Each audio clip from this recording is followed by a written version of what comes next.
जय हिंद दोस्तों। मैं आज एडवोकेट अनमोल मेहता आपके लिए एचसीएस मेंस के रिजल्ट की रिसर्च करके लीगल पॉइंट्स लेके आया हूं।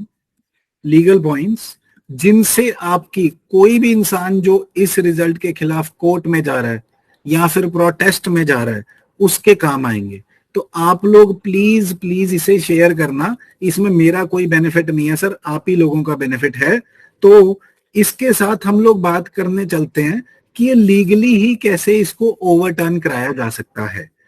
पहली बात जो मैं कहना चाहूंगा कि रिलीफ जो लास्ट में बताऊंगा, जो कोर्ट में हम रिलीफ मांगते हैं, प्रेयर करते हैं, वो सबसे ज्यादा जरूरी होगा इस बार। सो प्लीज ध्यान से सुनना, रिलीफ या प्रेयर हम लोग क्या करना चाहते हैं। चलो शुरू करते हैं जी। कोई सा भी लॉ बनता है इस देश में, नहीं सर, पूरी दुनिया में कहीं भी लॉ बनता है तो रूल ऑफ लॉ कहता है उसे principles of natural justice follow करने चाहिए। इनफैक्ट रिट पिटिशनें ज्यादातर सक्सेसफुली इस पे होती हैं कि नेचुरल जस्टिस को वायलेट किया गया है। नेचुरल जस्टिस के दो ही मेन प्रिंसिपल हैं, जिसमें एक बहुत बड़ा है जी, right of being heard. Right of being heard, right. And इसके साथ इसी की क्रॉलरी बनती है स्पीकिंग ऑर्डर। स्पीकिंग ऑर्डर का मतलब होता है कि जो भी आप डिसीजन ले रहे हो वो रीजन होना चाहिए, रीजन देना चाहिए कि आपने ये डिसाइड क्यों किया, किस बेस पे किया। सही। तो अब एचसीएस के रिजल्ट ने ये पीएनजे प्रिंसिपल्स ऑफ नेचुरल जस्टिस को कैसे वायलेट करा, ये इश्यूज में देखते हैं सर। तो सबसे पहले नोटिफिकेशन का पेज नंबर 1 अगर आप ध्यान से देखेंगे, नोटिफिकेशन की ड्राफ्टिंग डॉक्यूमेंट मेरे पास है, आप ले सकते हैं। Category wise notification page 1 category wise आपको वैकेंसी देता है। Vacancy has been provided category wise. So natural corollary क्या है इसकी, कि रिजल्ट भी कैटेगरी वाइज होना चाहिए, राइट, जो आता भी रहा है। बट जो ये 61 कैंडिडेट सिलेक्ट हुए हैं, इनका रिजल्ट बिल्कुल भी कहीं भी कैटेगरी का मेंशन है ही नहीं। So what are you doing over here? You are violating your own norm and providing no reason for that, right? Then second thing sir, second thing हम इस तरफ जाते हैं कि इन्होंने खुद से लिख के दिया है कि 3 times the number of vacancy आपको क्या करना है सर, इंटरव्यू के लिए कॉल करना है। जबकि इन्होंने इवन 1 टाइम पूरा 1 होल भी नहीं किया फॉर वैकेंसी। जो 300 होने चाहिए थे उसकी जगह 61 है, right. So this is another issue. अब इसको काउंटर करने के लिए अगला बोलेगा कि 33% और 45% वाला क्राइटेरिया है सर। सो एग्जाम की नेचर क्या है, कॉम्पिटिटिव एग्जाम है ये, राइट। क्वालिफाइंग एग्जाम प्रीलिम था, this is a competitive exam की ऊपर के रैंक्स लेने हैं, क्वालिफाइंग मार्क्स नहीं लेने हैं। और इवन ये 45% क्राइटेरिया तो यूपीएससी भी नहीं फॉलो करता, जिसको फॉलो करके आरटीआई को अवॉइड करने की कोशिश कर रहे हैं, right. So if the people who have qualified your qualifying exam and they are unable to meet your criteria, then it is either the problem of setting a question paper or the problem of evaluation, and hence natural justice requires the criteria to be reevaluated or the problem of the criteria to be overturned for this case, right। एक और बहुत जरूरी बात भाई, ये जरूर सुनना। आपको क्या लगता है, कमीशन को नहीं पता आप कोर्ट में जाओगे, कमीशन को नहीं पता आप प्रोटेस्ट करोगे? कमीशन को सब पता है, वो बच्चे नहीं है जो वहां पे बैठे हैं, कमीशन को सब पता है। और उन्हें पता है कि आप कोर्ट में जाओगे, उनको पता है कि रिट होएगी। बट फिर वो क्या करेंगे, जैसे प्रीलिम के टाइम रिट हुई थी तो वैसे ही अपना ही ऑर्डर कोई ऐसे फर्वुलस मेरिट देके विदाउट एनी रीजन अगेन फिर से आपके रिजल्ट को रिवाइज करके अपनी तरफ से बिना कोई रीजन दिए, बिना कोई ट्रांसपेरेंसी दिखाए फिर से कोई रोल नंबर पब्लिश कर देंगे। आपको मार्क्स भी नहीं बताएंगे जो इन्होंने 2022 के फिनिश प्रोसेस के भी नहीं बताए, राइट। तो even with the issues we have this, the tumultuous grounds for aspirants sir.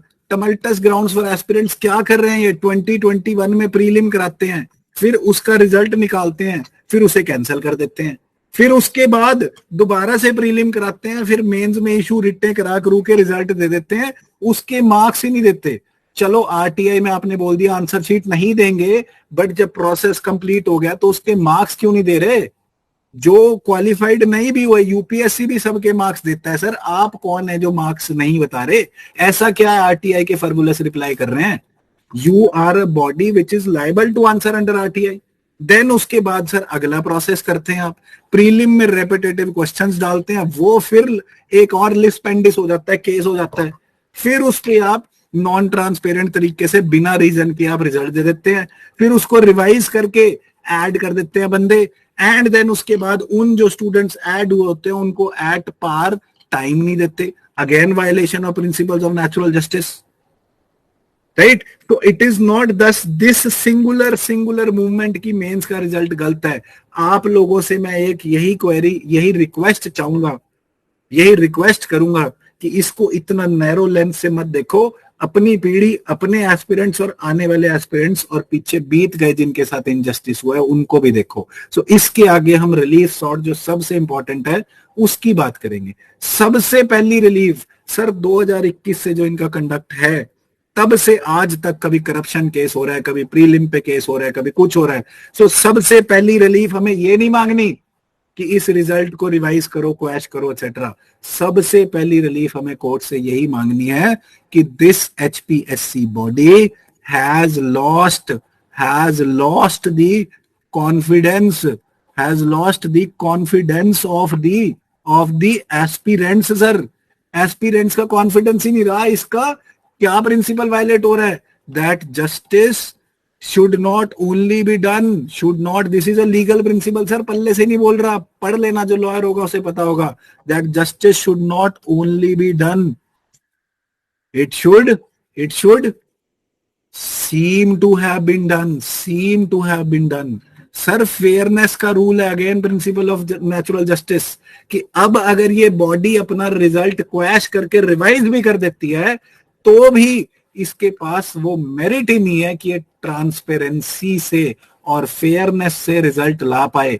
तो सबसे पहली प्रेयर ये होनी चाहिए, जैसे जुडिशरी के टाइम हुआ था, जुडिशियल एग्जाम्स के टाइम, आपको केस लॉ भी मैं प्रोवाइड करा दूंगा, कि थर्ड बॉडी, इंडिपेंडेंट बॉडी इस रिजल्ट को क्वैश करके इसके सारे रिकॉर्ड्स को सील करके, जुडिशरी इसके रिकॉर्ड रिजल्ट्स को सील कराए और थर्ड इंडिपेंडेंट बॉडी से या खुद से टेक ओवर करके इस रिजल्ट को रिसर्च, रिवैल्यूएट या क्वैश जो भी जरूरत है खुद से करे।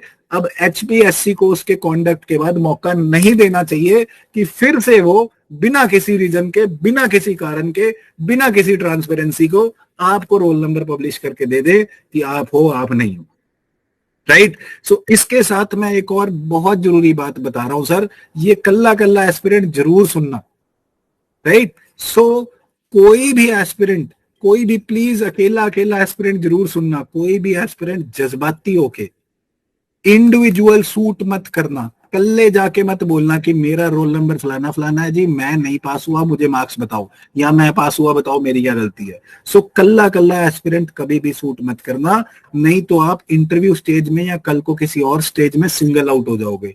इस केस के लिए रिप्रेजेंटेटिव सूट करना sir, representative suit as a class of aspirants, कोई भी अकेला मत जाना, मेरी बात मान लो, काम आएगा आपके, right? So we have to seek this relief कि थर्ड पार्टी से, थर्ड बॉडी से, इंडिपेंडेंट ट्रांसपेरेंट इम्पार्शियल बॉडी से, independent transparent and impartial body से इसका रिव्यू कराया जाए रिकॉर्ड सील करने के बाद, और इस रिजल्ट पे स्टे लगाई जाए, राइट? ऑब्वियसली हमने इस रिजल्ट को तो क्वैश कराना ही है सर, और मेरी बात मानो 99.99% ये रिजल्ट तो क्वैश या रिवाइज होगा ही होगा, ये कमीशन को भी पता है। पर अगर हम सिर्फ इतनी सी बात पे रह गए तो ये vicious circle of case, another secretive decision, another unrelenting decision चलता ही रहेगा। सो ऐसा हमने नहीं होने देना सर, अपने से आगे बढ़ो। अब रिलीफ ऐसी मांगेंगे कि जस्टिस सबको मिले, और इसके लिए मैं बोलता हूं लेट्स डू इट टुगेदर। इस बड़ी जस्टिस फॉर एस्पिरेंट्स के लिए aspirant, student, social workers, coaching owner, sir मैं तो आपके साथ ही खड़ा हूं, जब कहोगे जहां कहोगे I will be there, I will try my best to stand by you. और ये रिजल्ट तो रिवाइज कराएंगे ही कराएंगे, साथ में इस फंक्शनिंग को भी सीधा करेंगे, क्योंकि अब समय आ गया है कि राजा वही बने जो हकदार हो, राजे का बेटा राजा ना बने, राजा वही बने जो हकदार हो। ट्रांसपेरेंसी और रूल ऑफ लॉ इस नए हिंदुस्तान में चलना चाहिए। आप सबको जय हिंद।